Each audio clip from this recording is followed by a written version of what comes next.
बीज बोने वाले का दृष्टांत। इसका वर्णन हमें नए नियम की पुस्तक मत्ती रचित सुसमाचार के 13वें अध्याय के 3 से 9 पद, 18 और 23 पद, मरकुस रचित सुसमाचार के 4थे अध्याय के 3 से 9 पद और लूका रचित सुसमाचार के 8वें अध्याय के 4 से 15 पद में मिलता है।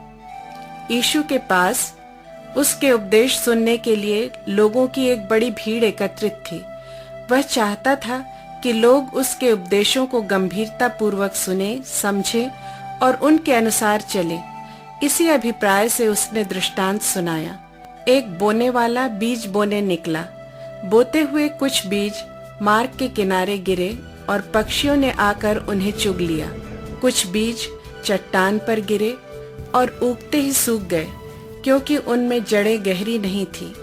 कुछ बीज कटीली झाड़ियों में गिरे और झाड़ियों ने साथ साथ बढ़कर उन्हें दबा दिया।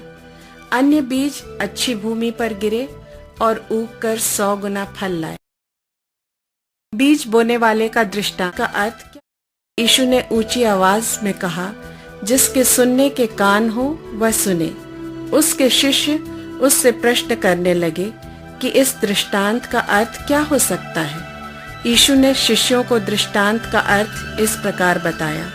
बीज परमेश्वर का वचन है। मार्ग के किनारे वाले बीज वे लोग हैं जिन्होंने वचन तो सुना, पर शैतान आकर उनके हृदयों में से वचन को उठा ले जाता है कि वे विश्वास ना करें और उनका उद्धार ना हो।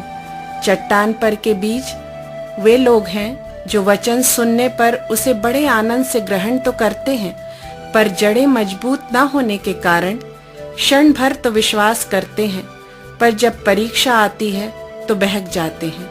जो बीज कटीली झाड़ियों में गिरे वे ऐसे लोग हैं जिन्होंने वचन सुना, परंतु जैसे वे आगे बढ़ते हैं तो संसार की चिंताओं, धन और जीवन के सुख विलास में फंस जाते हैं। इसलिए वे वचन में बढ़ते नहीं और कोई फल नहीं लाते। अच्छी भूमि के बीज वे लोग हैं जो वचन को सुनकर, समझकर और जीकर वास्तव में फल लाते हैं। कोई 100 गुना, कोई 60 गुना, कोई 30 गुना।